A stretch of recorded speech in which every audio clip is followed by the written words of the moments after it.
présentation de l'économie mixte. Alors, il va y avoir deux parties. Donc d'abord, vous donner un peu le contexte. Dans la réflexion du parti humaniste, on s'est dit, mais comment peut-on faire pour sortir de ce capitalisme qui crée quand même beaucoup de catastrophes, qui tue beaucoup de monde. Et bien sûr, dans le fin fond de l'humanisme, il y a cette valeur de l'être humain comme valeur centrale, avec la non-violence comme méthode d'action.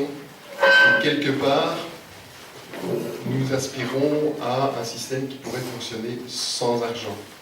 Je pense que dans les exposés qu'on a eus ce matin, il y a eu déjà des pistes que j'ai entendues qui nous résonnent très fort chez nous les humanistes, le thème de la confiance, le thème de la paix, le thème de la responsabilité. On a vu des références comme Gandhi, etc. Donc on est vraiment dans la même fréquence, je pense, au niveau de l'esprit. Mais en attendant, on démarre de ce système d'aujourd'hui. Comment peut-on le faire évoluer vers cet idéal de société?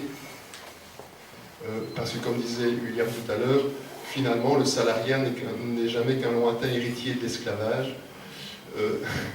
Et donc, comment on va sortir de tout ça? Bien. Alors,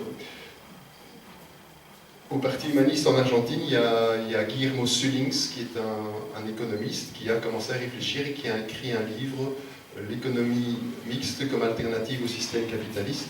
Nous sommes en train de terminer la traduction. Il y a une équipe en Belgique et en France qui s'est mise sur le thème de la traduction du livre.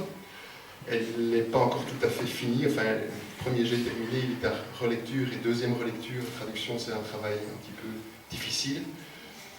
Et on va quand même essayer de vous présenter ce soir un petit peu quelles sont les propositions de cette économie mixte. Je vais d'abord laisser la parole à Guillermo Sullings dans une prise de position qu'il a faite en 2009, je crois, par rapport à la crise financière.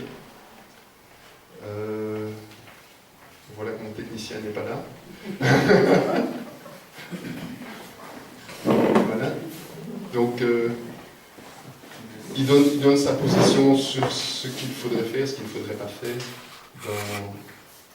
dans le contexte de ce que nous vivons encore aujourd'hui. Enfin, nous sommes